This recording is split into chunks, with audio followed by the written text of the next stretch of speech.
homer, led the league in tackles with 85. The deep ball for Darius Prince, and Philadelphia's on the board first.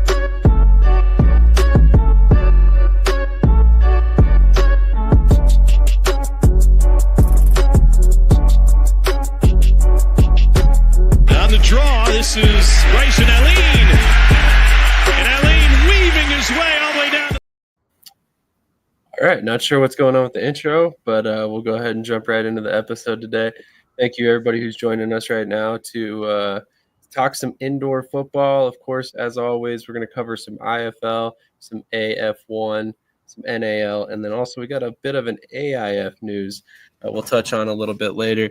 Today, we're joined by a very special guest, Mr. Anthony Tanza from the Jacksonville Sharks front office. So how are you doing this morning, Anthony?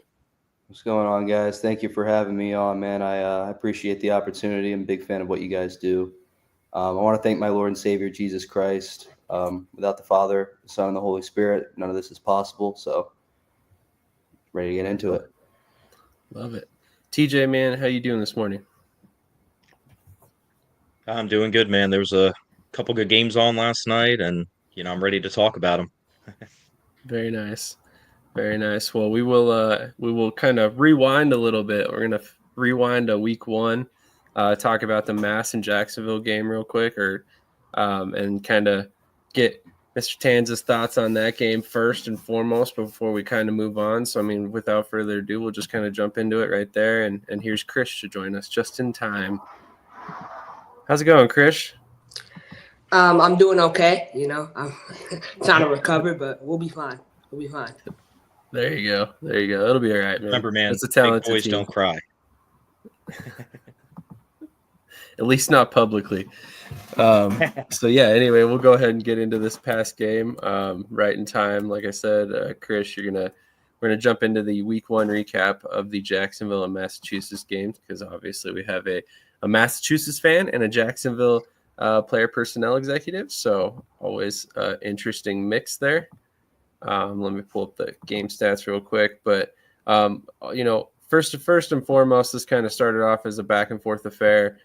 Jacksonville took an early lead, and then it seemed like Massachusetts was struggling to get their feet off the ground more or less for a little while there. But we'll go ahead and kind of give Anthony the floor.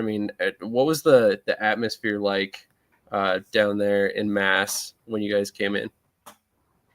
So I didn't travel, but I probably won't be traveling until I get out of school in May. And really, the atmosphere going into camp and heading into the season was completely different than the first two seasons I was with Jacksonville.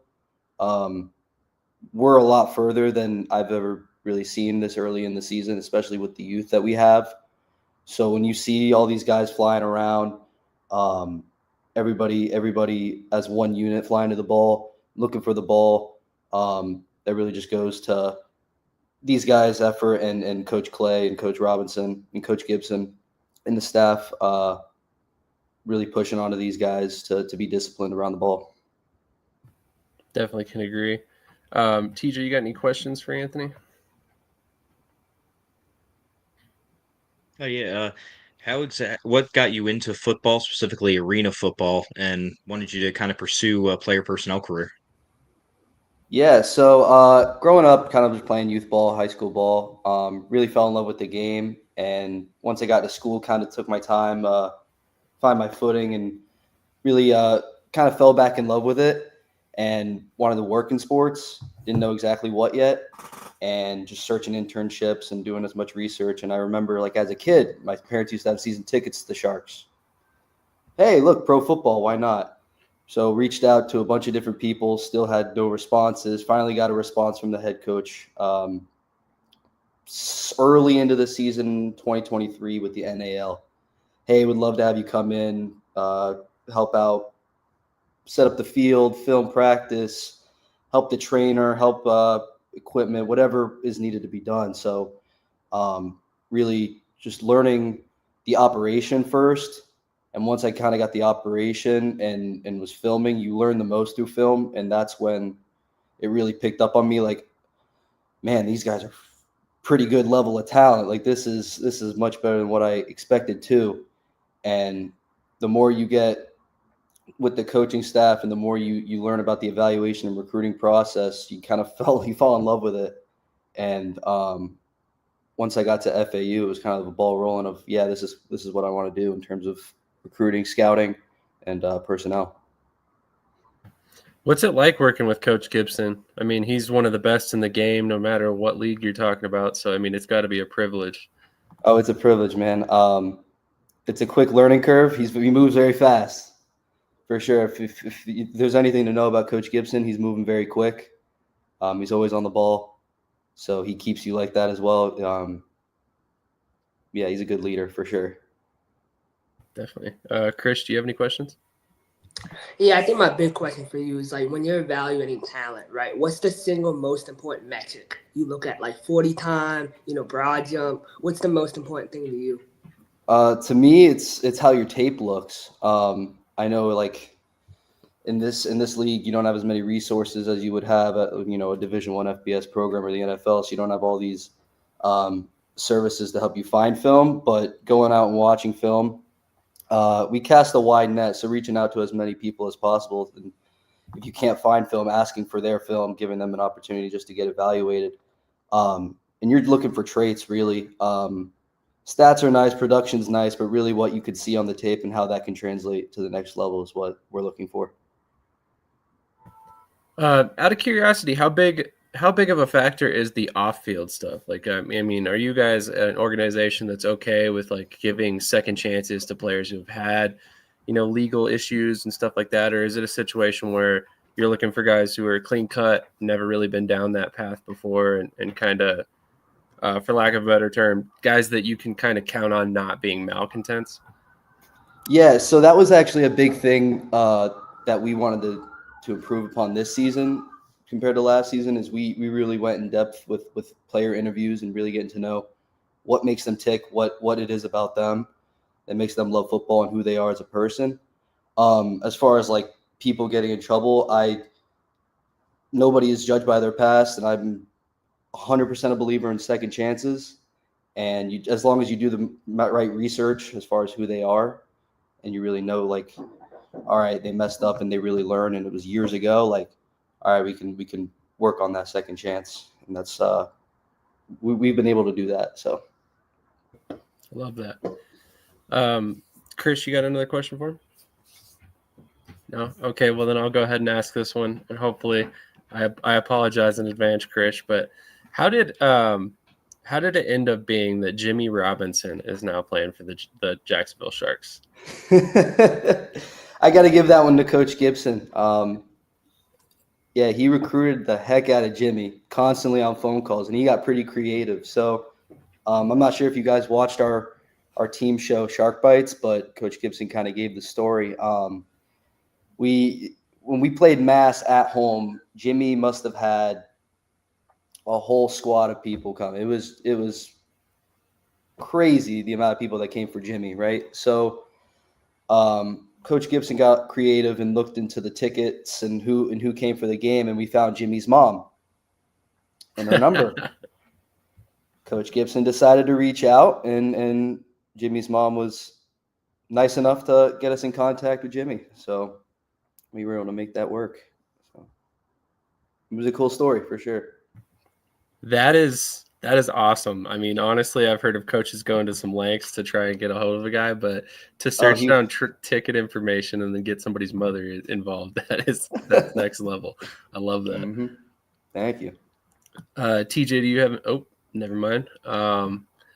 Talk to me about your feelings on the IFL network. I know we've kind of talked off camera a little bit, and you don't have to, go in very in depth or anything. But so far, how do you feel about that move? Yeah, we have talked about it. At the time, it kind of just came out of nowhere, really. I know there was rumors about it, but for going this close to the season, it was a little odd. But in terms of streaming quality, much improved from last year. You know there's going to be a couple bugs early in the season, and compared to last year, night and day. Audio and visual quality is much different. I like the score bugs. I think it also was a necessary move for the league to bet on themselves, to move forward and sell themselves to a streaming network, or maybe even a TV network, and really get that kind of revenue coming in for the league as well. And but I do expect other leagues to follow suit on this as well. Yeah, it wouldn't surprise me at all. I think, and this was going to be my next question for you, is in my personal opinion, I think we're kind of seeing like a resurgence of indoor and arena football right now. You know, we're seeing NAL is on Right Now TV. They're also on YouTube. Then you've got AF1, which is on, Vice TV. And then they also have Evergreen Now, which is a new streaming service as well. And then you kind of have the IFL kind of zigging when everybody's zagging, for lack of a better term, and creating their own service, which I know has come to a lot of people are not happy about it. Obviously, paying for a product that you haven't paid for many years. I get that disdain for sure. But in my personal opinion, I'm kind of curious to see how that influx of income eventually affects the league long term. Obviously we all know this is not a cheap sport to be involved in as an owner. So if there's some sort of revenue sharing that comes out of this, then I think it's a win for all parties involved. So I'm kind of curious to see how this goes down the stretch here. But in your personal opinion, how do you think this is going to affect the overall viewership on the league? Initially, just going off of what I see around the internet and who I talk to, like, people aren't very happy about it, like you said, like having to sign up for a service instead of just going on YouTube for free. I think if the quality improves, and I think if they market it right, it can get off the ground very quickly. There's just got to be more features involved. Like, I remember there being a quad box feature being talked about. Like, that'd be a huge one during live games. I love the clip feature. That's an amazing feature to have, especially for people that want to share the game on social media, which I like that.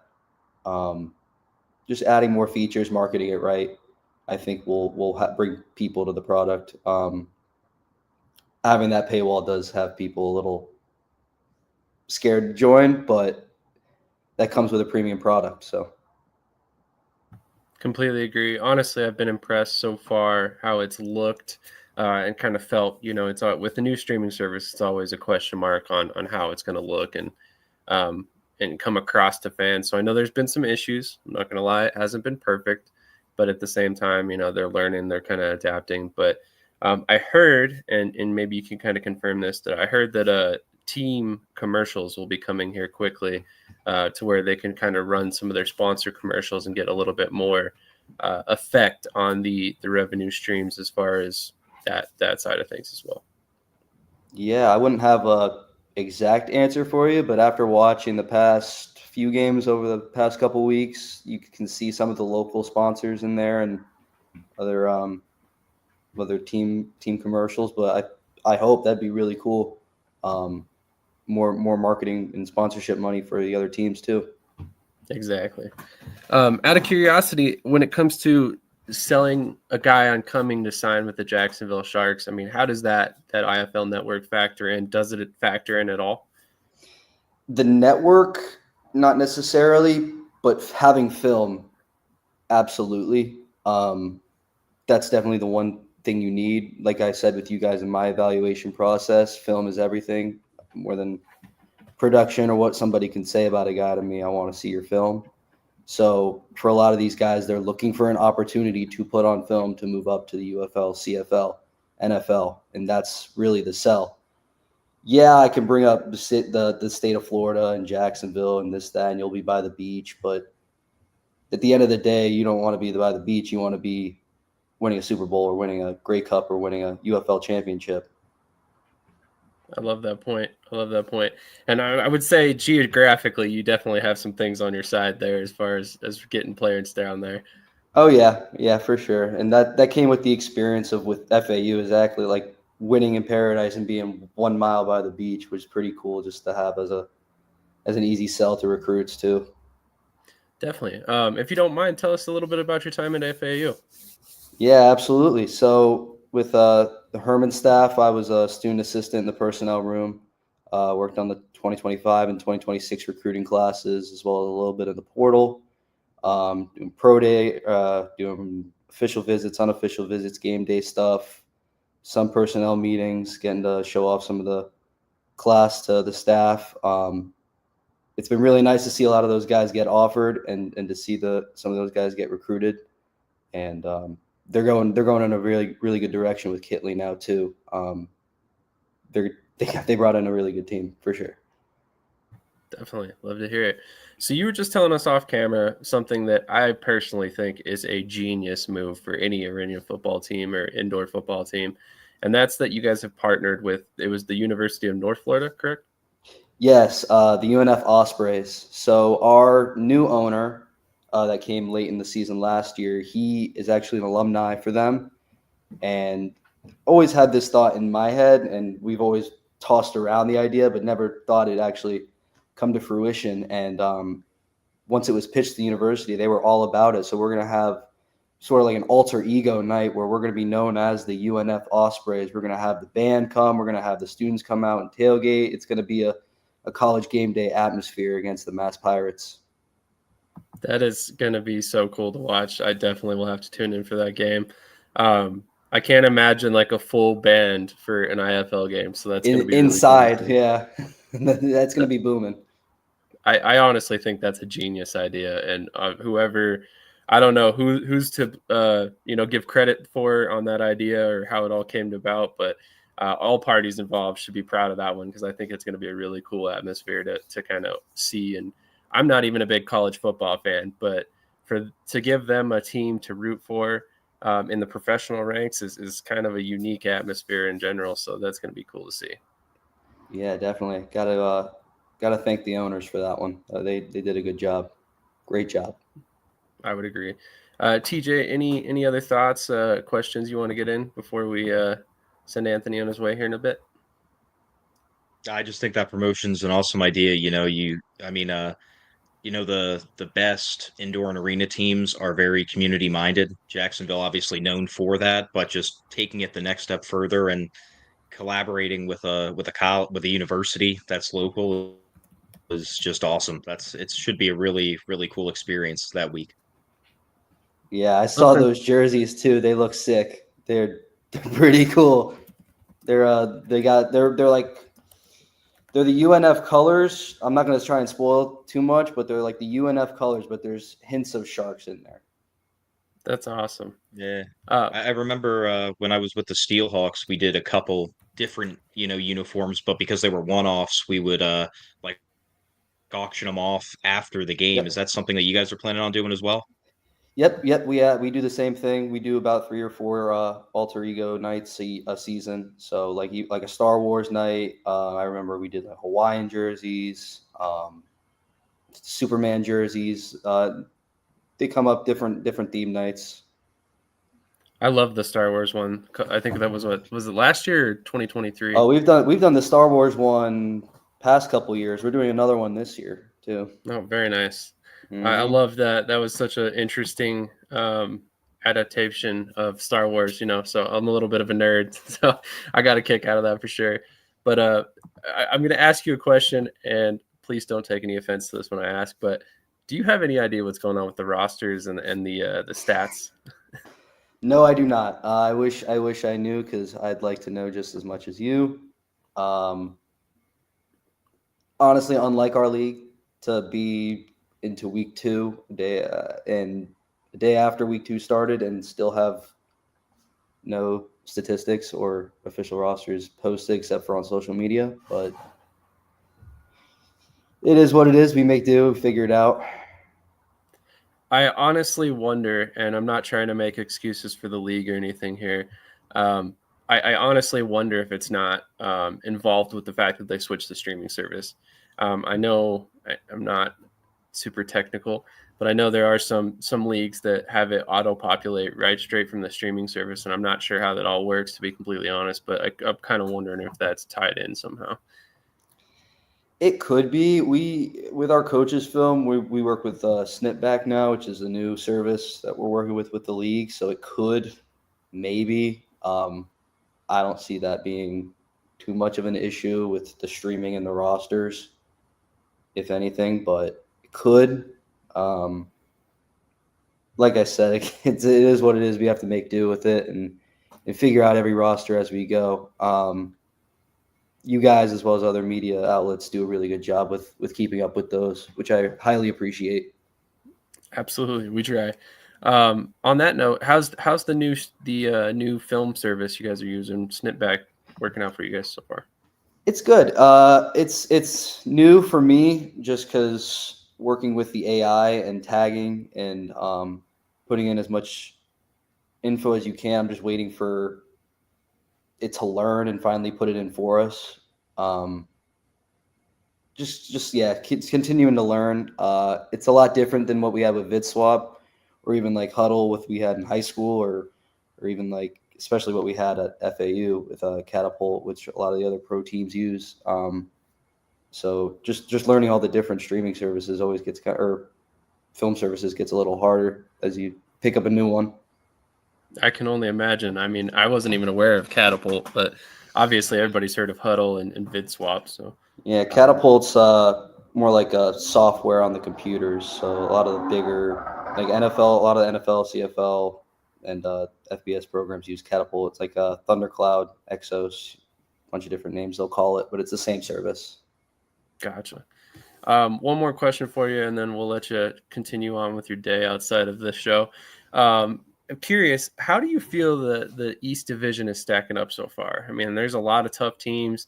I think Fishers is going to be a really good team. I've talked about that a lot. Mass is going to get out of this funk one way or another eventually. Quad City all of a sudden looks like a pretty good team, which I was not expecting. So, I mean, what's your kind of overall thought process so far on the division? Yeah, the conference definitely improved from last season. Competition level has increased. It's very tough. There's definitely going to be teams out. Obviously, there's 4 spots with 7 teams in the conference, so there's going to be teams left out, and it's going to be tough to know which ones are going to be since the talent level is so high right now. Like you said, Fishers, you don't know what they're going to have yet, but they have a lot of veteran pieces. I like the moves they made. I like the moves a lot of these teams made. I think it's great competition for us.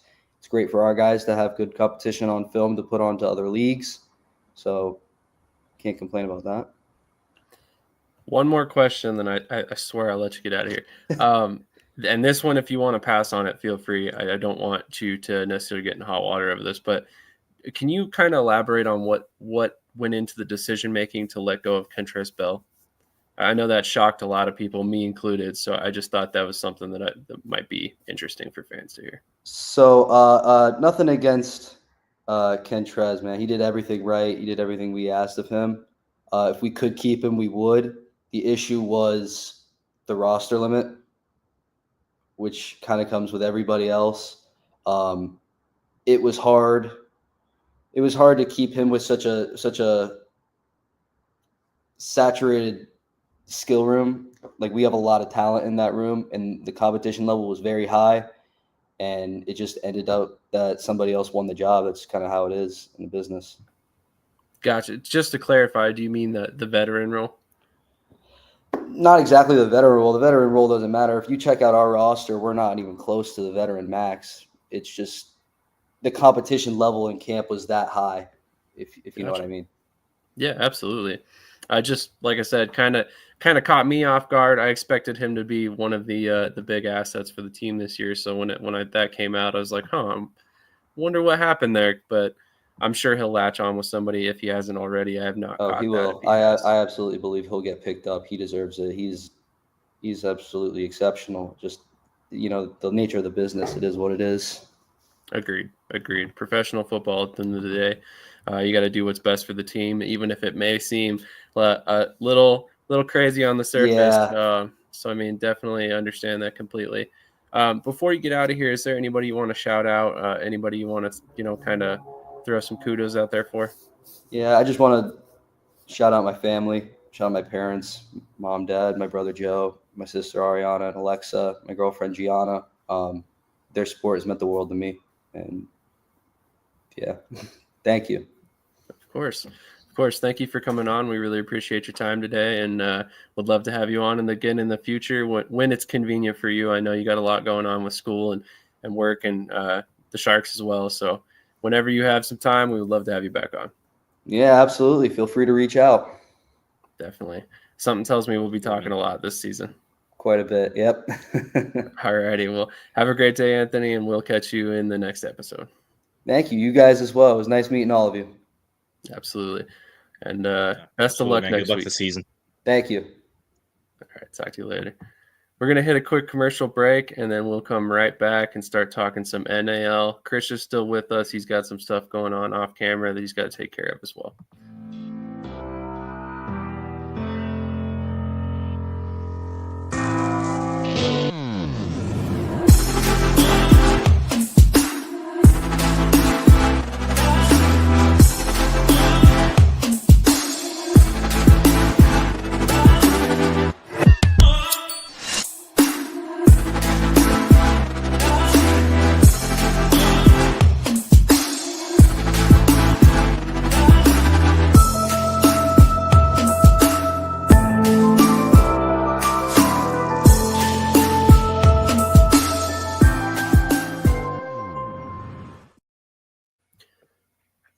Real quick, before we transition to NAL, Krish, is there anything you want to say about last night? I know you had quite a bit to get off your chest last night, but if you're past it, that's okay. I'm not putting putting any pressure on you. I just know you wanted to say Right. something. No. I totally, obviously I'm proud of my defense, right? I'm proud of the defensive room. We got a lot of good quality men. Terry Beckner, he's an amazing dude. We got DJ Dale, Mudd, Marquise Waters. I felt like we played really good on defense. We made 5 stops. I think Coach Griggs is doing amazing with that unit. I think Coach Griggs is an amazing defensive mind. I know sometimes, people will go to the stats in Duke City, but he didn't have the personnel in Duke City to back him up. Here he does. And I think he's a really good – I see the way he interacts in the locker room with the guys. They respect him. I think Coach Griggs does a great job with that defensive unit. Our offense, 2 weeks in a row, right, we shit the bed. I don't want to say, well, our guest was here, right? All respect to Jacksonville, right? They're a great team, but they're not better than us. Like, let's just be real. They're better coach than us right now. But as a full team, nah. Like, they can get the smoke in 3 weeks, for real. But I'm just saying, like, they don't have – we stopped Caleb Barker 5 times, right? He threw 3 picks. Like, it's not like our defense can't compete. It's just our offense is not doing it right now. And the worst part about being 0-2 is the fact that, it's hard because I see how much people shit on us on the internet, right? And I see how much people talk bad about our attendance, our team, how we act certain ways. Like, this is the cream of the crop of arena football, right? Guys come here and they get moved up. Like, there's a reason why we move up guys more than any other team across the country.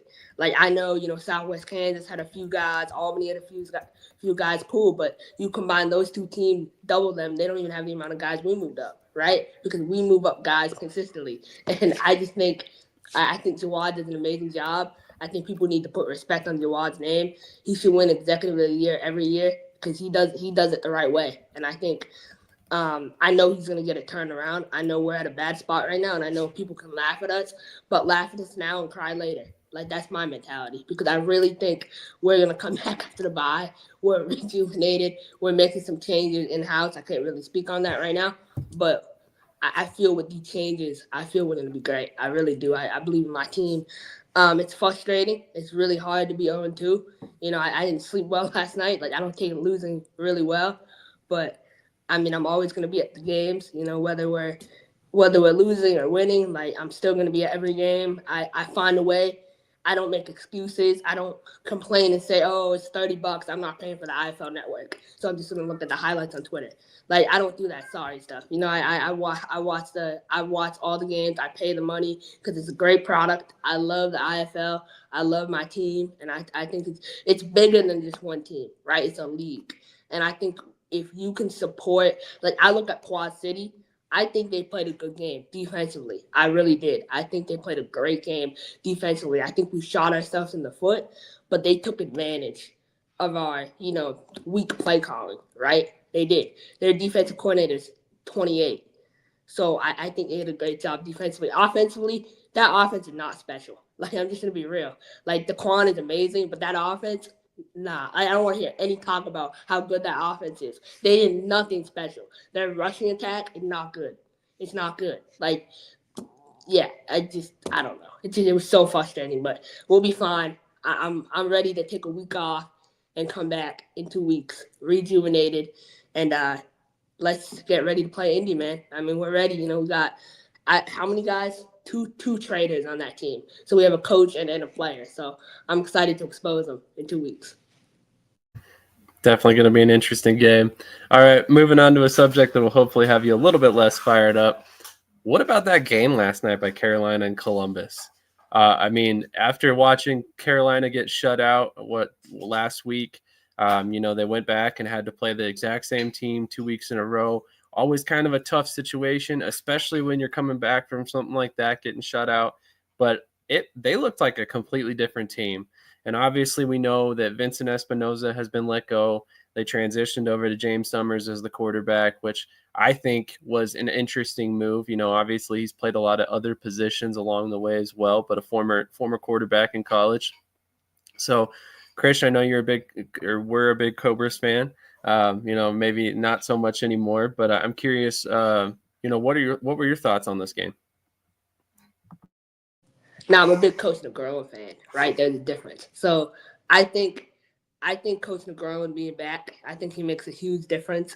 I think they'll try to downplay it and say, "Oh no, he just on the side." No, he wasn't. Right? Like his presence in the locker room, players sign up to play for a coach, right? And when a coach leaves, like they didn't sign up to play for that coach. They signed up to play for Coach Negron, right? And so him being back, he brings energy. They respect him. Players love Negron. They love him like family, right? And so they're gonna rally behind him. And you saw that. You saw a motivated team. James Summers, I thought, played a really good game. I think, in the 10 to 15-yard passing situations, a little shaky, but I think if they can figure out a way to run this offense, and my biggest concern is how sustainable this is against elite defenses in the NAL. Like that Wheeling team that they're about to see on Saturday is going to be so different. And, how are they going to be able to use James in more ways than just RPOs, right? And slants and digs, like more creativeness on the offensive side, I think would help. But it's hard. It's really hard because I think he needs to develop as a passer. And I think people will be like, "Oh, he played quarterback before." He hasn't played the indoor style. He's played arena, right, where he would line up in shotgun and just throw it down the field. Right now you're playing indoor, right? And so it's a totally different game, and I think he has to get adjusted. But every person who was involved with the Cobras, Adam Smith, me, everyone has been saying James Summers should have been starting since week 1. That was obvious because the way they want to run the offense, I still think they don't know their offensive identity. I still think they're trying to figure it out. Do we want to be a team that drops back and throws the ball 20 to 25 times a game? Or do we want to be a team that, keeps the ball on the ground? And I think they're going to figure that out. If they can figure that out, that team could make the playoffs, like easily, if they can figure it out. But if they can't, that's when problems are going to come down the line. So I'm really happy. I'm really happy for them. I think the bigger question is Columbus. We need to look at their offense, right? I know all the talk about my rankings, but the offense. 45 points in 2 weeks, like that's not up to standard. And I think Marcus Brooks is a good quarterback, but again, playing indoor football, he's learning. He's first year in the shotgun, right? He was under center even in the AIF last year. And I still think that's going to take time. So this time period for Columbus from March 29th to March 18th when they play their next game is crucial. And I know some of the guys might be out of town, but they need to figure it out. They really need to sit down as a player personnel department, as coaching staff, and look at the offense and say, okay, our line is a little weak. We need to improve our line, and we need to add 1 or 2 more receivers to the room. And in the quarterback position, I think Marcus Brooks has all the talent in the world to really improve going forward. So, Gotcha. Lot to say there, but obviously I love it. It's definitely an interesting topic because at the end of the day, like I said, they got shut out last week. They come back, all of a sudden it's like a totally different game. Carolina took control and never looked back, and they steamrolled them, for lack of a better term. And man, I knew this already coming into this game, but Tobias Taylor, that man, he's a tough man to stop. I mean, honestly, 2 touchdowns before even halfway through the first quarter. Unbelievable. That catch that he had in the end zone was it was wide receiver like you don't normally see running backs make those style catches, especially at 225 pounds. Honestly, just a guy that, in my opinion, should be outdoors. And I'm quite frankly surprised that he hasn't got another opportunity since he was let go by the Defenders. So looking forward to seeing what the rest of his career holds, because I have a feeling he'll get another taste of outdoor football at some point. TJ, what were your thoughts on this game? I mean, I know we kind of all picked Columbus in this one because we expected them to kind of come back and lay another smackdown on the Cobras. But to Coach Negron's credit, a lot of changes came, and all of a sudden, there they are, winning the game. I think it was 40-30, if I'm not mistaken.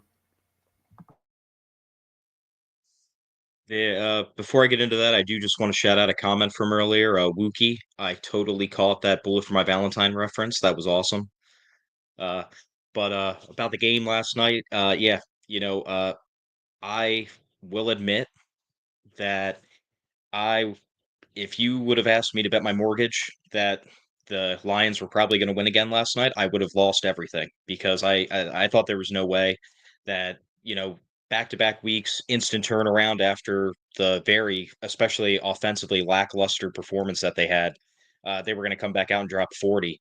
That was awesome for them. Summers completely changed the look of their offense. A little biased, I do prefer a running quarterback, because, well, just like last night, that he can get you out of jams, make stuff happen, and it also gets the defense to freeze after every snap for a split second, because they're thinking, all right, is it going to be a pass? Is it going to be a normal run? Or is it going to be, a QB run or a QB scramble off of, a broken pass play? It just gives the defense a whole different level of just dimension to have to read through and think about. So they played great. They really did turn around in 1 week. They gave the Lions their first loss, and they were advertising yesterday how many days, almost like 3 years or something like that. So that they came, they brought it, and in my personal opinion, if Summers keeps coming out like that for a few weeks, even progresses and gets better the more acclimated he gets, I'm not afraid to say, man, he could be one of the main faces of the league. He really could. I And personally in think theory, his stats should have been a little bit better. He did have that one drop right at the goal line by the receiver where he placed the ball perfect on the inside shoulder away from the defender. It was dropped. A lot of contact, not hating on the receiver, but he had a couple iffy plays where he did everything right. It just didn't work out, and he still had a great night. So true. And honestly, I think that, it's only going to continue to get better. Like Krish said, we can sit here and say arena and indoor football aren't that different all we want, but at the end of the day, we're not the ones on the field, and they are different. It's a completely different game realistically. So definitely different when you're taking the ball under center. You can kind of sit there and survey the defense before you even take the snap and, make a decision quick. So that's definitely a totally different gameplay. And then, the running aspect of things, he's allowed to create a little bit more with his feet. And I think that really plays into his style of play as a quarterback. So I'm really excited to see how things go for him down the future. But Wookie's got a couple more things to say. So don't ever step back again, Coach Negron. And this is for sure a breakout year for Taylor. And I would agree. For those of you guys that did not watch the CIF, and I'm not saying Wookie's one of them, I know he's a huge indoor fan. He was a force with Gillette a couple years ago, and that's what helped him get that opportunity with the Defenders. And like I said, I'm just shocked that he's still back indoors and has not gotten another opportunity with another team outdoors. But something tells me that it will come fairly soon, especially after games like this. So to kind of transition a little bit, we were supposed to have CJ Kane on today. I'm sure something came up. Super reliable guy. Was just on our round table just a couple nights ago. So, I'm sure that he's got some other things going on that he had to attend to. But one of my big questions for both of you guys, and I'm going to step back and let you guys kind of take the reins on this one, is where do the Wheeling Miners go from here? They're 0-3. I don't think any of us, at least at the network, thought that they would be 0-3 at this particular point. I think worst case scenario, we might have thought 2-1, 1-2 maybe, but here we are, 3 weeks into the season, they're 0-3. They have yet to win a game. And it's looking like, at times they've had some mistakes, some things that need to be cleaned up. I really wanted to get CJ's opinion on this one because I'm sure he would have spoke very candidly about it. But Krish, I think you can fill in quite nicely on that for now. Yeah, so let me take 2 steps back. So from what we do at my new scouting agency, right, the program, right, we're partnering with Wheeling, right? We work with Wheeling. My main man, my leader, he works with them directly, but I help if I need to, like if I need to find a position or whatever, right? They're constantly looking to improve, right? Constantly, and I know they're 0-3 right now, and I know it's easy. It's the same thing with us, right? We're 0-2. You can shit on us. Same thing with them. People will shit on them. I can tell you that Coach Rez, no one is taking it harder than him. Like he really wants. He sacrifices a lot for this team, right, to be good. And defensively, I think they've been good. I really do. I mean, last week, 20 points, that should win you the game, right? So offense has to look in the mirror, right? And you have to decide, okay, what's our identity? We always talk about identity, and I'm going to say identity 1,000 times, but it's identity, right? What's your identity? I think Coach Rez understands, okay, this is what we need to do defensively. Now we need to create an offensive identity. And I'm excited to see with the new pieces that they bring in, can they find that identity? Can they? Because if they can, I think Wheeling can win out. I really do. We saw the performance Columbus put on the field last night, right? We saw the performance Carolina put on the, turf like 2 weeks ago, or a week ago, right? We see that. So it starts one game at a time. You can't win all 7 at once. So this week, the focus has to be Carolina, James Summers, right? And then you move on to, okay, who do we got after? I believe after they got Colorado again, right? So focus on one game at a time, and I think they can win 7. I really do. I think Rez is an amazing coach. I remember what he used to do to us when we were in the NAL defensively. That defense was dominant. 2018, 2019, that defense was a force. And, I love Coach Back, and I think he's a great coach, but you see what's happening to Tucson because they don't have a defense, right? Look at when he had Reds. Look how dominant his teams were, right? And so I think Reds will get it right. I believe in what we got down in Wheeling, and I still think us winning a championship is still in play. And I know that sounds far away, but all we have to do is grab the number 2 seed, and we can go to championship and win, and that's it. I want to agree with you because, a lot of teams will get counted out early in the season when it comes to indoor ball. But let's not forget, and I'm not saying this to throw shade at Mass. I really am not. But they were 8-8 last season and in the IFL championship game. So as long as you make it into the playoffs, you are still a contender. It does not matter because at that point, it's a 1-game series. At any given point, you just continue winning, and next thing you know, you're in the championship game. So they are not out of this. Technically, no team's out of it yet. So, this realistically is a good thing for the National Arena League. You want every team to be competitive. You want them all to still be in the playoff hunt. A team coming back and bouncing back and making it a competitive game against Columbus in Carolina that was just shut out a week ago. That's good for the league because you don't walk into games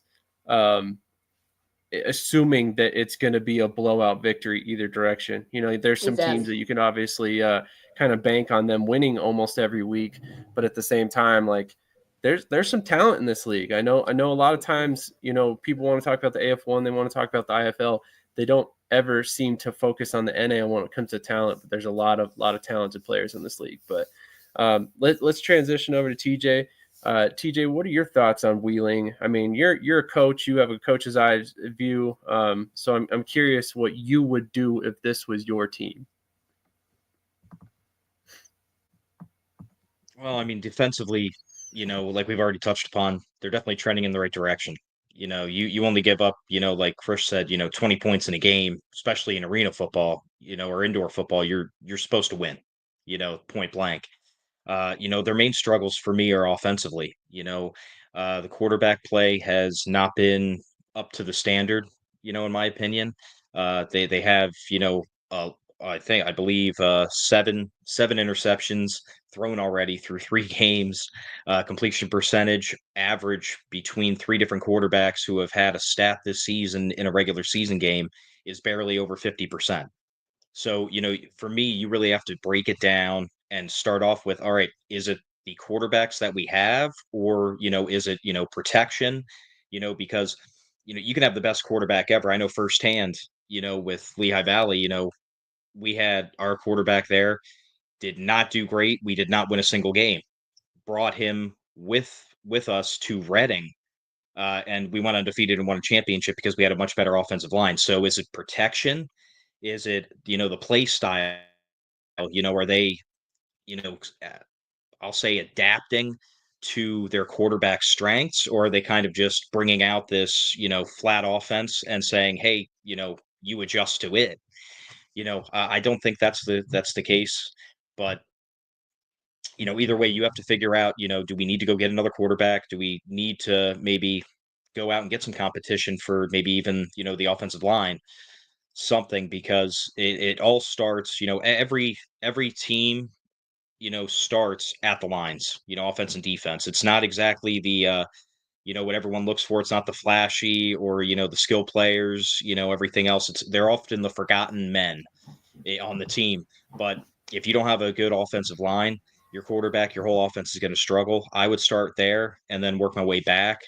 But defensively, whatever you're doing there, keep it up, because they are forcing, some turnover on downs. They, again, got better each week statistically in terms of points allowed and yards. So, I don't think it is a major issue where you kind of have to, go into a whole team rebuild mindset. I really do truly think they're only 1 or 2 pieces away from possibly being, 2-1 realistically.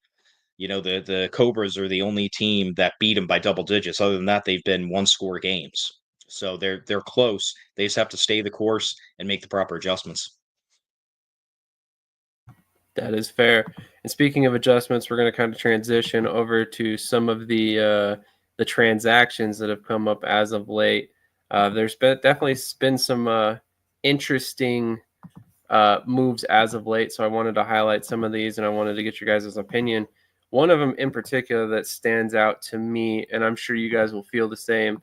Guillermo Serrano was signed by 2 teams in the same day, one in the AF1 and one in the NAL. Not sure how that happens. Not here to judge a guy trying to continue his football career, but a little weird that he ended up signed by 2 different teams in the same exact day. So he signs with Shreveport. He also signs with Corpus Christi. I wonder where he was at last night, to be quite honest. It kind of interesting situation for sure. But there's also been a host of moves happening with the Carolina Cobras, and I recognize a name on this list here. DeWandre Crockett. Is that one of your guys, Krish? Yeah. Can you hear me? Yeah, he's one of my DBs. Proud of him. Finally got the opportunity. I think we had got some stuff with the TAL with him in May. So finally, he deserved the opportunity weeks ago, but now he's ready. But my guy Rathel Carter still has to get his opportunity with the Cobras. So we're waiting on that, but I'm happy. Something tells me it'll come soon.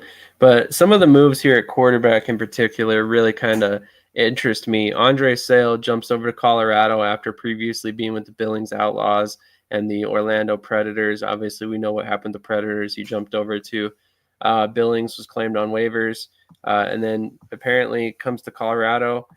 Said there was some things that were really attractive to him. Lorenzo Brown was released by Omaha. And this is a big one here because I really like the guy that they brought in to replace him, and that's Josh Hollins. Huge fan of Josh Hollins. I think he's gotten a bad break at a couple different places that he's played, and I'm excited to see what he can do with Omaha. It'll be interesting to kind of follow along with him as well. And then this top one here, always bummed to see this. Our guy, Dylan Van Boxel, was let go by Shreveport. So definitely interested to see how things go for Shreveport going forward. with the change at quarterback coming soon.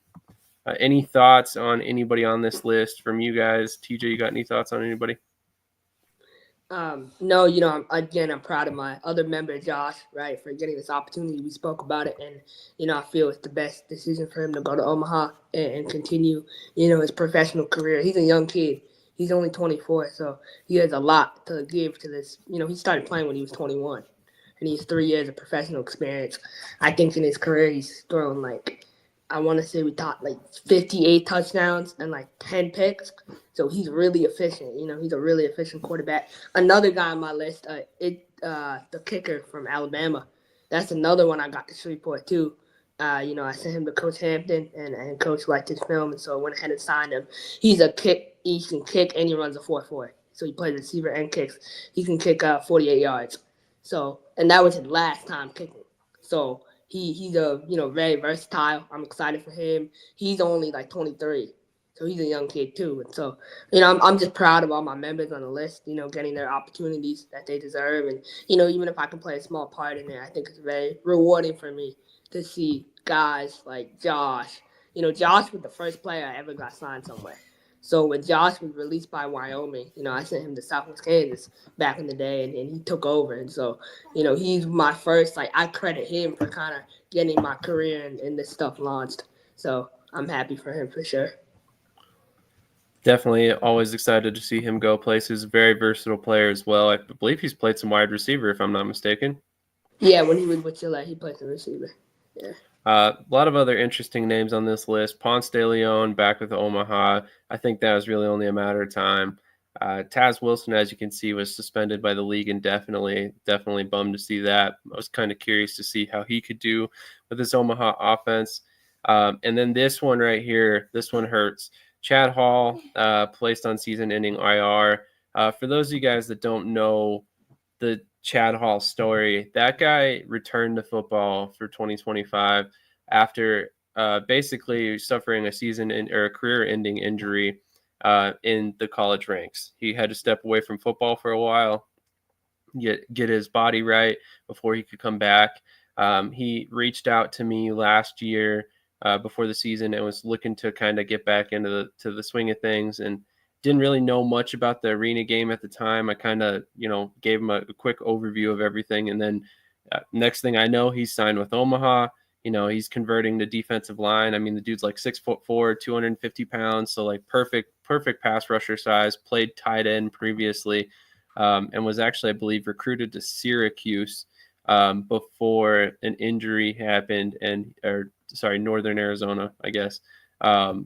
Before an injury happened and ultimately left him out of football. So, I mean, really bummed to see him injured again. I hope it's not something that ends up taking him away from the game finally, and hopefully he can come back in the foreseeable future to get his career back on track, because I really think he's a guy that if he can stay healthy, he could realistically be a guy that gets outdoor looks as a tight end and a defensive lineman. Josh Batiste, former Billings Outlaw when they were in the CIF. That dude's a dangerous player. Really excited to see what he can do with Omaha going forward. A couple other moves on here. Jeff Luke, always interested to see what he can do. He's with Shreveport now. He can play some offensive line, some defensive line. He's going to be a very valuable addition to the team as well. Shahan Williams was released by Wheeling. We all know that was because he signed with Billings, but has since left Billings. So be kind of curious to see if he pops back up with the Wheeling Miners over the next couple days. I think that's basically the gist of it for me on all these transactions. Mike Green. Let's talk about Mike Green for a minute. Krish, I know you have some opinions on that. What were you thinking when you saw that transaction come across the Yeah, I didn't believe it for a second. I love Mike Green. I think he's a he's a legend in Greensboro, right? People look up to him. When he walks into the vegan spot downtown, everyone runs up to him. People love Mike Green. I like Mike Green a lot. I think he, can bring a lot to that team. I was just surprised. I thought he was done. After last year, coaching, playing, I thought he finally was like, okay, you know what? I need to, hang it up and go into coaching. But, if he still feels like he has it with a guy, and that's the thing, I have my opinion on like older dudes playing football, right? I think if you're, up a certain age, you can kind of stop. But if you have the background that Mike Green does and the resume, man, you can play anytime you want, and that's just my opinion. So I'm happy for Mike Green. Another thing I want to point out on that transaction list though is Keontae Griffin being released. That Keontae Griffin was one of the best DBs in the CIF, right? That's a really quality DB out of Baylor being released by Beaumont. And I thought he was going to play a big role in that secondary for them. He was great with the Flying Aces last year. Al Lewis Jean, former Pirate, being released. Sad for him on that. But no, I'm surprised about those two being released off of injured reserve too. I feel like if the team puts you on injured reserve, they have intentions on bringing you back. But I guess maybe that's not the case in that situation. I would like to know more about those two being released. Definitely interesting as well. A lot of moves by Omaha as well recently, so that's going to be interesting to see how that affects them, despite the fact that they're sitting pretty right now. A lot of deep B movement there. Jarius Grayson released, Devontae Tinsley released, Jonathan Adams returns from IR. So kind of interesting to see all that. And then also the quarterback change that we mentioned before. Real quick before we move on, TJ, do you have any thoughts? Anything you want to shout out there? Just as a former special teams coordinator, seeing a lot of different kickers come across the transaction wire made me feel good. It kind of showed the importance of having a good kicking game when certain teams are having some issues. So that kind of made me happy because special teams is often forgot about. But then also all the moves Omaha's making, the standard there is different. Minus one preseason game. They have not lost a regular season game in a really long time, kind of a throwback with, Columbus in the NAL as well. So, I don't think, I don't think they had a lot of concern, but they noticed that, again, especially offensively, that they were kind of missing a little bit. So, they're stacking up, they're making moves, and, the strong get stronger, as the saying goes.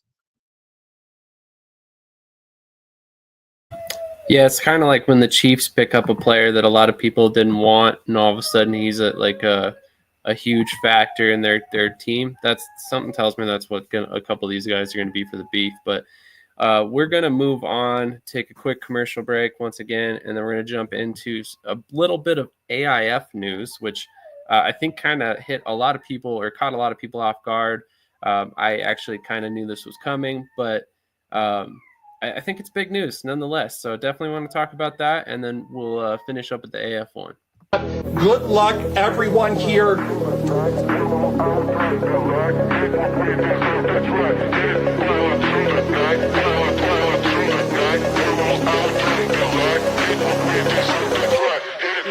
Oh my Lord, who is this? Joe Burrow! Joe Burrow! AFC North smoked it right here, baby.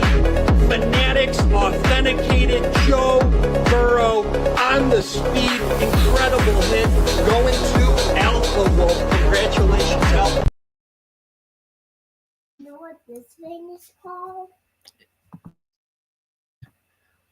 Also, if you are a fan of sports memorabilia, make sure you check out BreaksGPT. Definitely looking forward to seeing what happens with them going forward. They have done right by us. They increased our discount code. It's now 20% off if you used it on their TikTok breaks. So if you're a big fan of those breaks, definitely check that out. But we're going to transition. We're going to talk about some AIF. And here's the big news from the AIF. The Wyoming Cavalry are coming back. Somebody in the AIF was like, we need to call in the cavalry. And the next thing you know, here they are. So I'm curious to see exactly how this works out for the team as well. So let's just go down the line. TJ, I know you got to get out of here pretty quick, so why don't we go to you first? It's definitely interesting. I personally had not heard anything before the announcement. So, Gillette's always been kind of a good town for, crazed for, arena football and indoor football. So it's should be a good time for them. I'll be interested to see, where they play, the kind of guys they sign. It's always fun watching a new expansion team come up and, just see what kind of mindset that they have, how they differ from, other teams, and it should be a good team though. Should be a good team. Definitely curious to see how everything's worked out for them. TJ, I know you got to get out of here, man. Thank you for your time this morning. Definitely enjoy the rest of your day, and hopefully we have some great games tonight. Absolutely. Thank you guys. Hope your weekend's awesome, and go Beef and Billings. Love it. Can you hold? All right, Krish, what are your thoughts on this one? I mean, I'm happy for the people in Wyoming, right? They got a team back, but I mean, as long as players are being housed, fed, and the basic needs are being taken care of, I think that's the biggest thing. If you have players living in trailer parks in the middle of nowhere, like there's no way to defend that. So as long as this team has proper housing and food, if they're gonna call themselves a professional team, but if they don't, then just call yourself a developmental team. I mean, you watch the AIF, the quality is not great at all. I'm just gonna be honest. Like you have Cedar Rapid, like River. I don't know what they call them now. River Kings. Like they get blown out by Western Michigan. They get thrown around. And then they beat a semi-pro team and they act like they won a championship. So it's hard, man. It's hard to watch that league. I hope the quality and the competition gets better, for sure. That's the main thing I'm looking at with this team coming in. It's tough to own two teams. It's even more tough to own three teams. And I'm not here to disparage Don Montero or anything he's trying to do. I actually applaud him for trying to grow the game in his own way.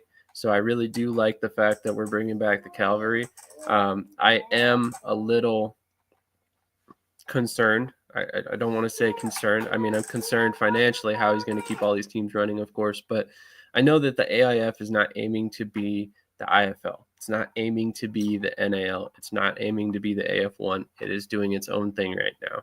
I know that the pay for these players is not astronomical, so that's another thing. And I think there is, oddly enough, there is a little bit of a void, for that spot right below those leagues for players that are, on the fringe, need to get some arena film to move up. So I think this can be an asset for players. I really do. Yes, some of the games are a little lopsided. I mean, let's be honest, the West Michigan Ironman could probably go compete with the IFL teams right now. Probably could compete with some of the AF1 and NAL teams right now as well. Honestly, not entirely sure why they're not in another league. They've been one of the better indoor teams for a long time before this, and it's kind of interesting to see them join the AIF. Kudos to Montero for being able to get them in that league in the first place, because I think that was a huge win. Without West Michigan in this league this season, do you even have an AIF? Because at that point, it's only two teams. So I really like the Coralville Chaos branding as well.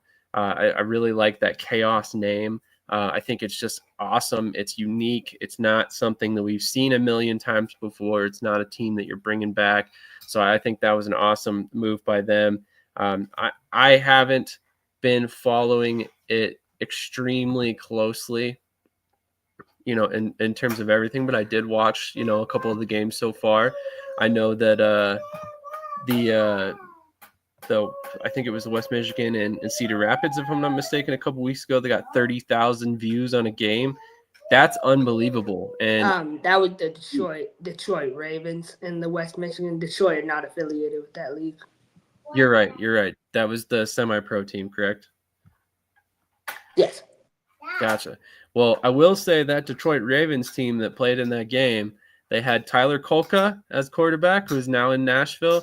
They had Jerry Kinney at defensive back, who's now in Oregon.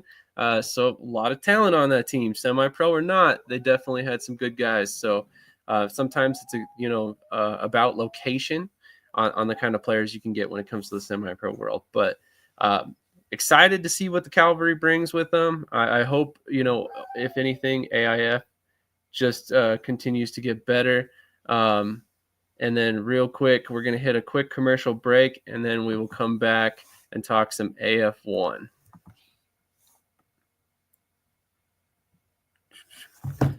Question is, which commercial are we going to run? Let's do this one. I'm just being myself, cool as can be.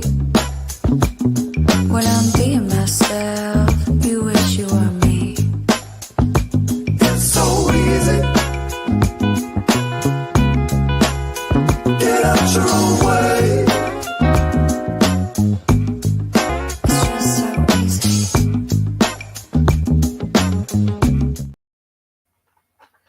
All right, so we're going to talk about some AF1 now.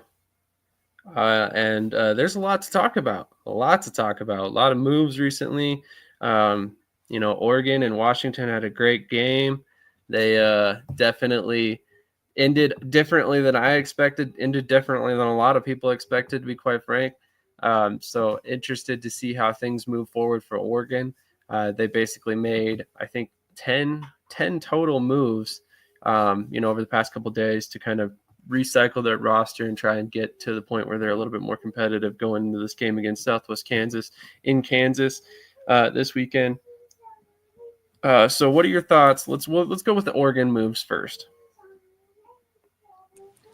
I mean, you watch the documentary. I highly encourage everyone to go watch their documentary. I mean, that's amazing. And let me just say, that documentary is Netflix quality.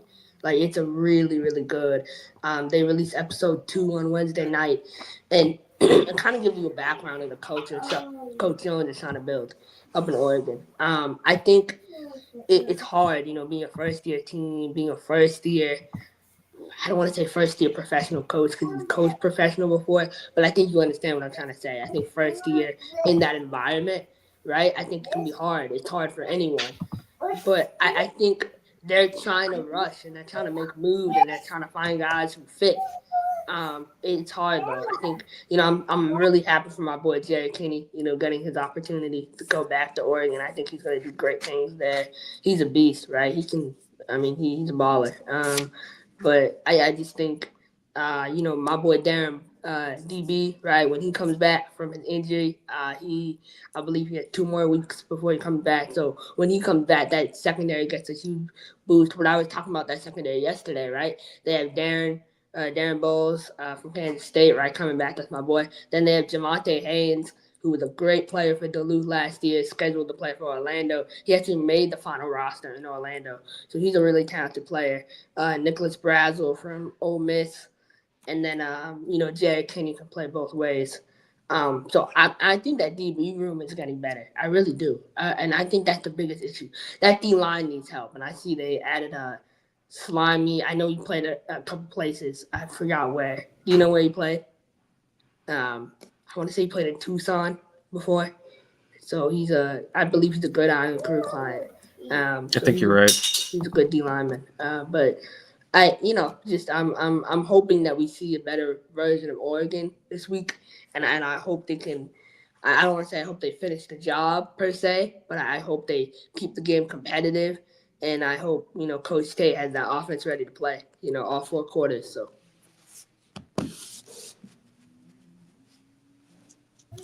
Yeah, I mean, I was concerned. Right? I don't want to say concerned. I was surprised by Oregon opening the season 0-2. I really thought that they were going to get their first win last week against Washington, and that's no disrespect to Washington. I just liked a lot of what I saw in that first game against Billings. Now, let's not sit here and sugarcoat the situation. They got blown out by Billings, but at the same time, Billings is one of the best teams in any indoor football league. And I will say that I'll scream it from the mountaintops if that's what I've got to do, because honestly, that coaching staff, that roster is extremely talented. One of the best, like I said, in any league. So was not surprised to see them get blown out by Billings. In fact, I expect Billings to have a lot of blowout games this year because they're just that good of a team. They're really well coached. They're really well run, and Cedric Walker is a no-nonsense type of guy. He's not going to tolerate defeat. So definitely excited to see what goes forward for them. But I think Oregon made a lot of good moves, and you kind of touched on it there a moment ago. You bring in Cortland Mallory, who I'm really excited about. I think he can be a great MAC linebacker in this league. Jerry Kinney, who I personally believe is best suited to play jack linebacker in the AF1. So I'm excited to see how they use him. I know he's listed as a wide receiver, but I think he's primarily a defensive back. You could probably clarify that for me. He can definitely play both ways, so we might see him play both ways. Might go back to the Iron Man a little bit. Mikel Pillow Smiley, I think he's a good addition. He can definitely rush the passer. I'm curious to see exactly how he plays and where. I don't think that he's going to line up with his hand in the dirt all game. So that could be an interesting thing to keep an eye on there as well. Joe Powell, he's been around. He's played for like 10 teams, 10 indoor teams or something like that. So, I mean, he's very versed in how to cover in the indoor game, cover high motion, all that stuff. So excited to see how he can kind of affect that defensive secondary. But we got a comment here from Arena Football Statement. Thanks for tuning in, Ducon. Really appreciate it, man. Hopefully we can get you on the episode here quickly. Nashville's moves have been huge recently. So they brought in Rakeem Cato a couple weeks ago, which I know, Krish, you're super excited about. They go get Tyler Kolka, who played in the X League last year. Great quarterback, more of a pocket passer. So I think this game really kind of lends itself to his skill set. And then this move right here, Shaquille Holiness. That dude is easily one of the best pass rushers that they could have brought in. I was surprised it took so long for him to land with the team after Orlando folded. But I'm glad to see that he landed on a squad. I'm excited to see what he can do for the team. And I think he makes that Nashville defensive line, which was not bad before he came in, by the way, a lot better. So I think you're going to see a totally different Nashville team today. And I definitely think that Albany's going to have their hands full. I still think Albany's going to win that game, but I'm excited to see how everything goes on that, and excited to see ultimately how he can affect the game as well. Lots of moves from those three teams this week. You got Southwest Kansas on there as well, which Todd Athey is back. I know Krish and I talked about this off camera. He's in a unique situation where last week the Southwest Kansas Storm lost Daquan Bailey Brown to a season-ending injury. Real big disappointment for Daquan, because that dude was on fire through 3 games. And realistically, he had some big goals for this season, and he was looking to really kind of make a push outdoors. Sorry about that. And really, I think he was on the right path to do so. And, just for his season to end the way it did is just heartbreaking for him as a player. It's heartbreaking for the Southwest Kansas Storm fans, because honestly, there are a lot of people out there that go watch Storm games because of Bailey Brown. Just the way he interacts with fans, the way he interacts with people in general. He's just one of those people that you want to root for. So definitely was really bummed to see that move or that injury for him. But to be able to bring in a veteran like Todd Athey, even if it's just for a temporary basis, is huge for Southwest Kansas. Jackson Flowers comes over, was recently with Tucson. And then I think he's also technically suspended from Shreveport, if I'm not mistaken. So he's a guy who I think can add a little bit of firepower to that defense, add a little bit of pass rush. So excited to see what he can do as well. Then you got some more moves here from Nashville. Derek Maxwell and Ezra Thibodeau coming back from short-term injured reserve. And then, as we mentioned before, Guillermo Serrano. Oh, I'm sorry. He's been released, not signed, released. So he must be released to go deal with his signing in Shreveport. Joshua Reese released from Nashville, and then Deshaun Young had to vacate the premises, and Southwest Kansas had some situations going on outside of football. So definitely a lot of moves over the past couple of days. So a lot to digest here.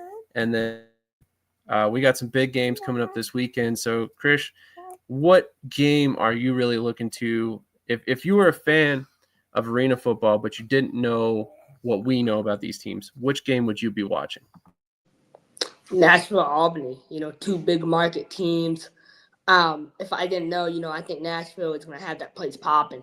$5 tickets. I think people, people underestimate Nashville. They think it's some, especially in arena football, they think it's some like random place in the middle of nowhere.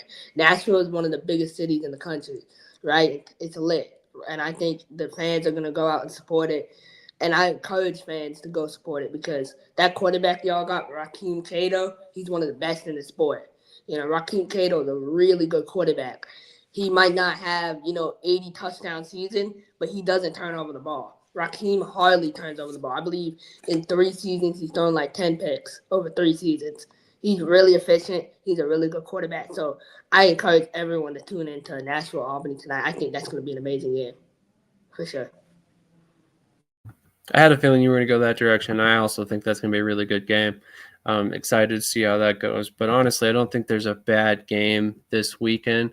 I think Oregon's intriguing. Oregon versus Southwest Kansas is intriguing because obviously Southwest Kansas lost a big playmaker on their offense.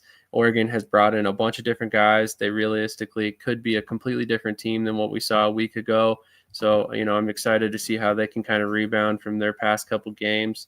And then also the other game, Corpus Christi and Salina last night. Let's go ahead and get into that. I mean, I did not expect Salina to come out firing the way they did, especially after the first game against Corpus Christi. But ultimately, Corpus Christi gets the win. How does that make you feel about the Tritons moving forward throughout the AF1 season? I think if Corpus Christi can handle all the off-field stuff, and then I think I'm not going to go into what the off-field stuff is, but if they can handle themselves off the field, they can be a championship contender in this league. Like, they can be right there with – I think I can make they need to figure out – I think Fred Payton needs to make some smarter decisions. I think he needs to get adjusted real quick to this game. But I think if he does, this team can compete for a championship. I mean, their defense is really good. Like, I know they struggled a little bit last night, but they have a good defense. They have really good skill positions. I'm really impressed with their DB room. Really impressed with the receiver room. Your mic's cutting out, buddy. What? Oh, hello? Let's give Krish a moment to figure that out. We're going to hit a quick commercial break, and we'll be right back. Get in the game at BetUS, America's favorite sports book. Over 50 sports, live betting, online casino, horse racing, esports, and more. Start now and enjoy easy deposits, fastest payouts, and the biggest bonuses. And for over 25 years, BetUS is a name you can trust. Mention TV 150 now and get up to 150% in bonuses. BetUS, we've got your game.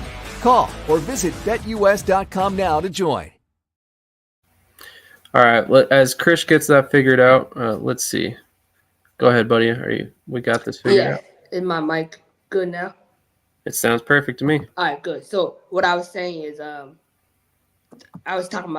we talked about Nashville Albany. I was saying Corpus could be a, championship contender if they can figure out the offense.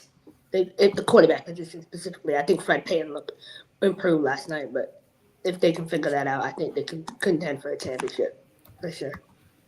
They definitely look like a tough team. I know there's been a lot of talk around them, and honestly, I don't really want to spend much time, if any, on that.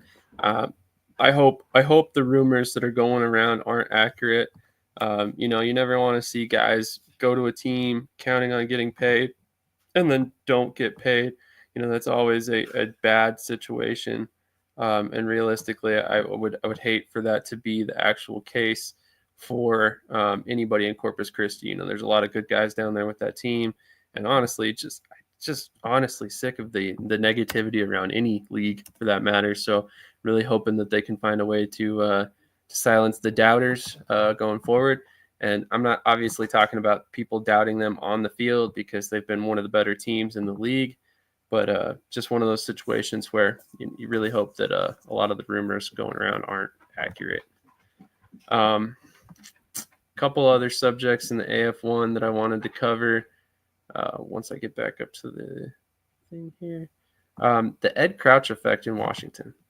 So Ed Crouch, former FCF MVP, signed with the Washington Wolfpack. You know, they kind of teased the signing for a little bit there. We're really excited about bringing him in. And then we saw how it came to fruition last week. You know, initially Washington, I believe, was down 22-0 in the first quarter, with Adam Cruz starting at quarterback. It seemed like J.R. Wells was hesitant to put Ed Crouch in there right away. He had just signed earlier in the week. And ultimately, you see him enter the game, and it was like things immediately changed. So what are your thoughts on the Ed Crouch effect in Washington? And how do you think that affects them going forward? Are they all of a sudden a contender when we maybe didn't see them as such before? Muted. No, they're not a contender yet. Not a contender yet. I mean, we've seen the top teams in this sport. We've seen Billings. We've seen Albany. Those are contenders. And now we get to see Nashville tonight, and we get to see if Nashville is up there. But the way the sport is designed, especially the league, there's only 2 or 3 contenders, right? Like, let's just be real. If they can compete with Billings, right? My thing is compete. If they can keep the game to like 10 points, then I think, okay, they can contend for a playoff spot. Then that's when I'm like, okay, this team is legit. But if they have trouble against Billings, if they lose to Billings by 3 scores, 4 scores, then they're not. But this Billings game is huge for them to set the tone. That receiving core is good, too. You know, I think people look at Akil. Akil is amazing. They got LaDarren McAllister. I think LaDarren McAllister is a special player. Josh Meyer. Obviously Deshaun Williams, right? And so they got a deep receiving core there. And so I'm excited to see that offense progress as time goes on.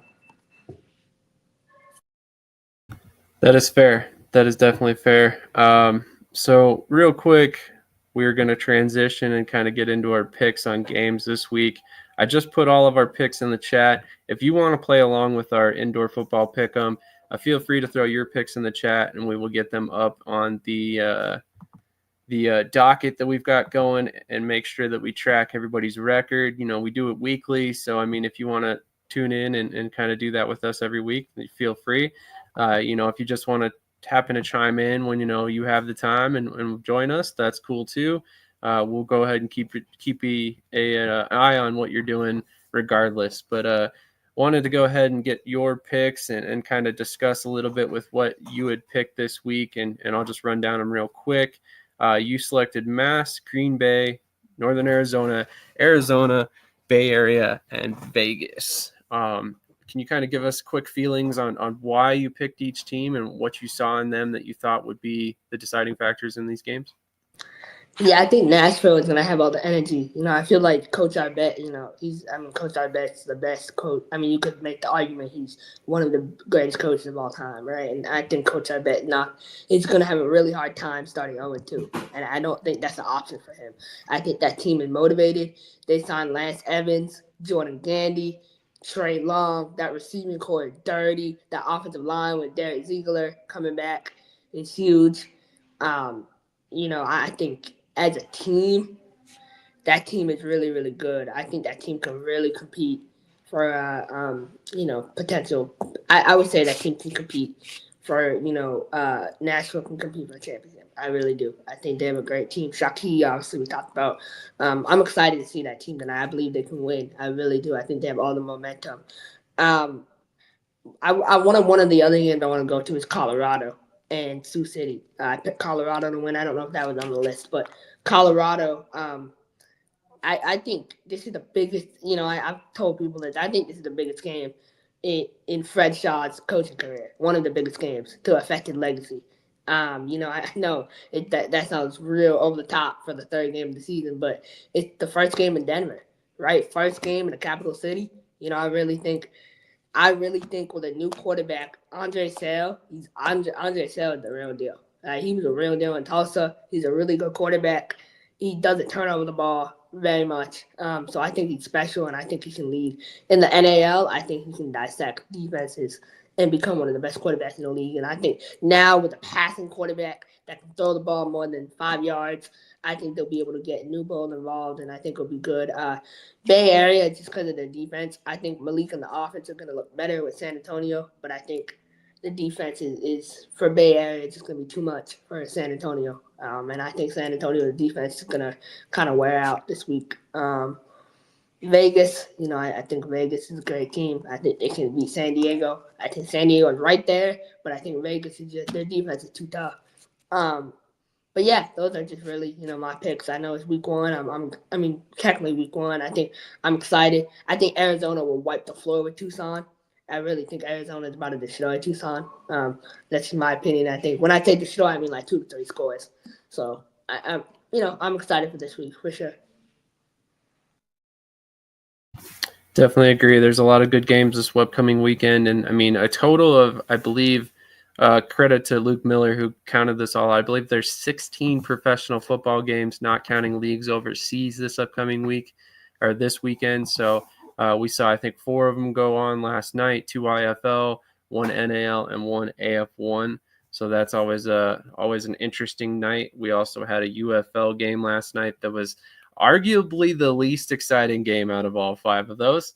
Honestly, was not exactly encouraged by what Houston put out there on the screen, but that's a story for another day. We have a UFL show to cover that, so you guys can tune in on that if you want to listen to some more UFL talk.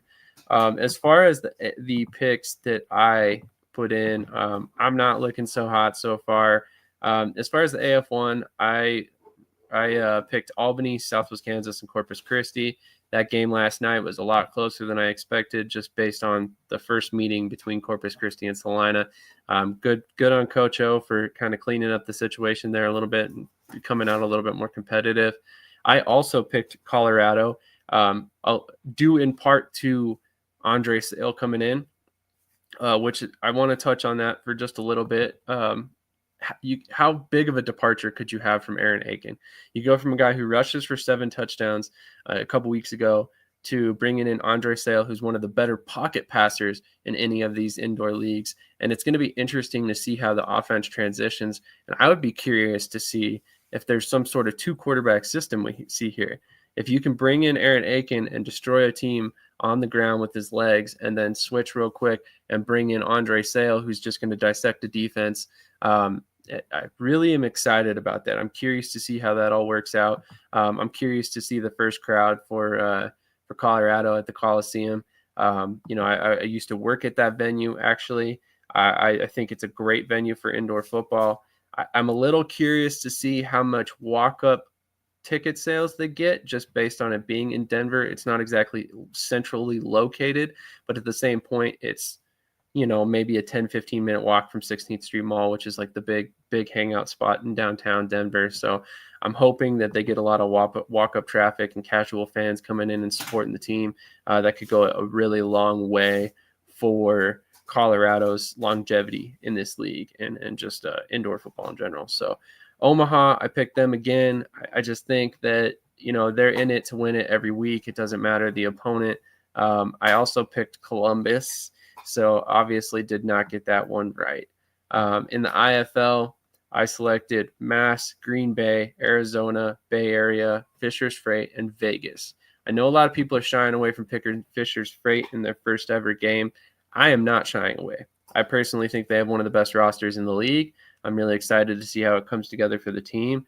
And I expect that as it comes together for them, they are going to be one of the better teams in the East, if not the league in general. So great coaching staff as well. You cannot discount what Dixie Wooten's done in his career in the IFL. Definitely expect him to have a competitive team no matter where he goes. But lot to unpack over the next couple of weeks as these teams all kick off and finally play their first games for the IFL. So a lot of this is kind of just projection based on who's where and what we can kind of glean from tidbits here and there. Once again, if you want to take part in the pick'em, go ahead and drop your picks in the chat. You do not have to do yesterday's games. Obviously, just do tonight's and tomorrow's and Monday's, and we can get those all added onto the list and keep your record as well. Krish, you're the better here, so I wanted to defer to your knowledge, and then I wanted to get your opinion on the best bet for the IFL and the AF1 this weekend. So I'm going to go ahead and pull up DraftKings, where you can find all the indoor football league betting, and we'll take a look at some of these spreads real quick. So we got Fisher's Freight, which is a 1.5 point underdog in Northern Arizona. That's actually a pretty good spread there as far as realistic to the two teams that are playing. Tucson is an 8.5 point underdog to Arizona. San Antonio, a 7.5 point underdog to Bay Area. I think that game's going to be pretty close, though. And then we also have the Vegas Nighthawks as a 1.5 point favorite on the road against San Diego. I've heard a lot of people that are jumping on that Vegas bandwagon. So I'm definitely excited to see what they can do. They've got a lot of talent there with Vegas. But Krish, I'll give you the floor. If you're a bet man, which I know you are, which game are you betting on here? So for Indy, Northern Arizona, we're going to go under 84. I believe this will be a defensive fest. I think Coach James and Coach Hendricks down in Naz will have that defense ready to play. You can make the argument, 2 rookie quarterbacks with my boy Christian Arambi down there. I believe he'll be the starter. He's coming over from Finland, first time in the IFL. And then you have G.R. Wright, who's, not a rookie, but he's going in his second year. I think we see a little bit of Keegan Shoemaker tonight from Sam Houston State. That boy can sling it. So I think it's going to be good. But I think it's under 84 for sure. I would pick Northern Arizona, but I think the safe bet, the best bet is under 84. Tucson, Arizona. I think Arizona minus 8.5.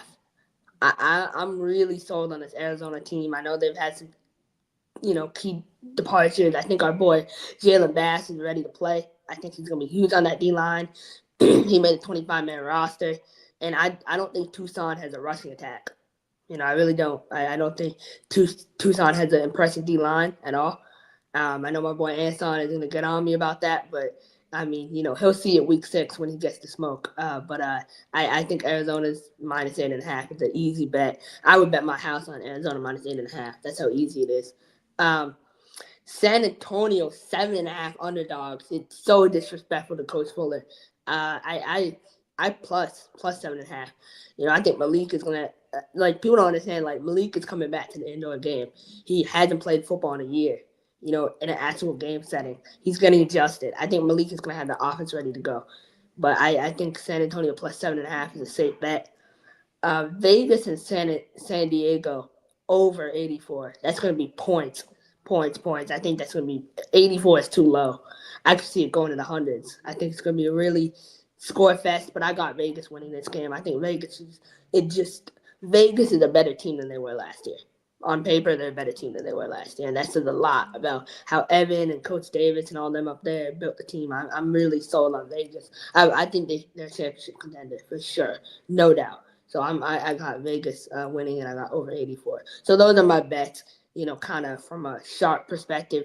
I wouldn't call myself a sharp, but I would say from a lens of, you want safe bets. I believe, you can look at the slate 2 ways. I went the more conservative way, in my picks. So. That is fair. So this is going to be our new segment that we'll be doing every week, our best bets. Krish is an avid bettor. He definitely has some really good advice for anybody who happens to be watching. If this was me, I could definitely see betting the under on Fishers in Northern Arizona. I like the fact that you mentioned Arizona is a clear favorite in that game as well. Even at 8.5, I think you could probably bet them and still probably get a win there. That San Antonio game, that's a little bit more iffy to me, but Bay Area is at home. I really think Bay Area's got a good team, so that's going to be a good game as well. Vegas, 1.5 points. That's a pretty easy bet in my opinion as well. Let's transition over to the AF1 bets real quick. Give me just a moment. This is probably a little bit more up in the air. So we got Albany on the road at Nashville, 10.5 point favorites. So what do you think about this game? 10.5. I did 10.5 not, on the man. road. Where do I sign up for this? I know. I mean, at 10.5, like, that's amazing. Yeah, plus 10.5 easy for Nashville. I think Albany's a great team, but man, they must be really sleeping on Nashville. Over for sure. Oh yeah, over 80. I think 80 is too low. Over for that, but yeah, plus 10.5 over. I think that's really interesting that they have it at 10.5. I would have thought it would have been down to 8 or 7, but 10.5 is interesting. Yeah, I thought that was a bit of a big spread. And just for anybody who is interested, this is on an app called, or a website called Bettor's Edge.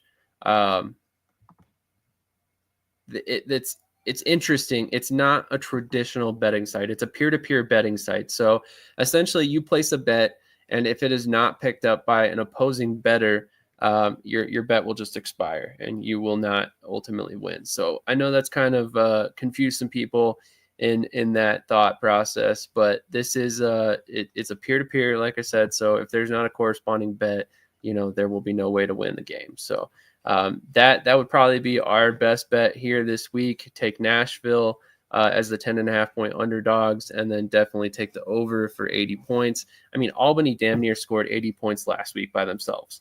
So, I mean, for them to have an over and under of 80.5 points, that's nuts. Nashville essentially would have to get shut out in this game for that to happen. Moving on to the Sunday game, we have Oregon versus Southwest Kansas. Southwest Kansas is an 18.5 point favorite in this game. I'm a Southwest Kansas Storm fan, and that is a huge margin. I mean, what are your thoughts on this one? I mean, I love Coach Thomas, but even he wouldn't bet on this game. 18.5 is crazy. 18.5, like, I want to know who made that spread, because Oregon is not that bad, man. I mean, they got a good receiving core. The quarterback, Dalton Cole, Mr. Versatile, he's really good. Yeah, I got plus 18.5 easily. Over under 72 is interesting because I think Southwest will kind of, try to slow down the game, especially, you saw Jalen Morton get dinged up a little bit, on that long run, and I wonder how much that plays in to their offensive approach. If they move fast, the tempo, getting Todd Athey back acclimated to game speed. I got under 72, and then I got Oregon plus 18.5. I think that's interesting for sure. Definitely. I mean, I think the over might be a decent bet here. But I can see your points. Southwest Kansas does like to run the ball a lot with Jalen Morton, with Logan there. Blanking his last name at the moment. I apologize, Logan. But yeah, I mean, they definitely like to slow the game down a little bit. And then Oregon's got a ton of new pieces, so I could see them potentially not scoring as many points. But that's an interesting take by you. Under, I could see it hitting. I could see it hitting for sure. But yeah, I think a lot of people are going to look at that spread and be like, okay, what's going on here? Because, I mean, obviously Southwest Kansas is coming off a loss, so they've got a lot to prove in this game. But 18.5 points is a large spread. And I've kind of noticed on Bettor's Edge, there's been a lot of people kind of talking about the spreads because of that. There's been a lot of spreads that are really crazy. So I wonder how they figure these things out. If they're just going off of what Vegas is thinking, or if this is based on the orders they get and letting it slide due to scale. But on this one in particular, there's two different bets for $55. On the Albany game, there's 4 different bets for $295. So I'm not even sure how to look into that and see which people are betting. Oh, I guess you just click on it. So people are betting on the Cats spread, it looks like, so far.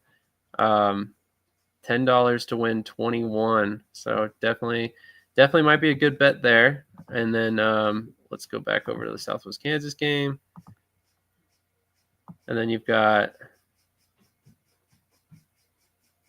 $0 traded. So it means both bets are still open in this one. So definitely interested to see how that works out as well. But we will definitely be tracking the betting going forward as well. Just another added factor, another reason for casual fans to be watching these games. And then if you haven't tried it out yet, AF1 is also offering fantasy versus via altfantasysports.com. I'm not going to lie to you, the platform is a little clunky. Not trying to disrespect anybody over there at Alt Fantasy Sports. It's different. It's not what you would expect from, platforms like Yahoo and ESPN and stuff like that. So just be prepared, but you can play AF1 fantasy football. So I think that's a big thing, for the sport going forward as well. So we're not going to spend any more time talking about that. Any final thoughts before we get out of here for the day? I know we've been on for almost 2 hours now. No, appreciate everyone watching. Tonight's a great night, and I think tonight is a great display of how, great the sport is. A lot of great games. I encourage everyone to tune in to all three leagues, even the NAL. I'm really excited. I'm really hyped for Colorado Sioux City. I'm really excited. I would even tune in to, Nashville, Albany. Make sure you check out Naz, Indy. I believe Nashville plays at 6 o'clock Eastern time tonight, so you can have that game on and you can let it roll into Colorado, so you can watch all three games tonight. So I'm excited for it. And then obviously tune in to UFL at 4. So it's just really great day of football, great day to watch these talented athletes. I got 5 members on Naz, I got a member on Idaho, I got 2 members on Omaha. So be watching all my members do their thing and represent our brand. So just excited for tonight for sure. Definitely. A lot of great games. And like Krish said, make sure you're tuning into all 3 leagues. I know that the IFL network being $30 for the season is a detracting factor for a lot of people that are not wanting to sign up. They have a 30-day free trial. So if you have not signed up yet, I'm not saying go out there and spend money blindly. Go at least check out the free trial. If you're not happy with it, don't sign up, cancel your account. At least you get a month worth of games before you ultimately kind of write it off. So I would at least say to go that far.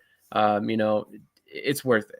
I've watched the past couple games. I've been encouraged by what they're putting out there. I like the fact that it's got a little bit more uniformity across the games in terms of the score bugs and the way they're doing things. I think the drone cam's a nice touch. I really liked how they did it in the past game where they're kind of flying over the heads of the players and stuff before the game, and it really looked good. So I'm interested to see how they keep that involved going forward. But ultimately, thank you for a great show. I love everybody who tuned in. Appreciate all the support. Keep tuning in with us every Saturday morning at 8 a.m. Eastern. Sometimes we get a little bit of a late start. Stick with us, set those reminders on YouTube. I typically have the stream up a couple days ahead of time. I was running a little behind this week, I'm not going to lie, so it was not up early. But definitely appreciate everybody who tuned in. Make sure you hit that like button wherever you're watching. It goes a long way toward getting this video and a lot of our other content pushed out to new viewers as well. So keep it up. We really appreciate the support, and we'll catch you guys in the next episode. See you next Saturday.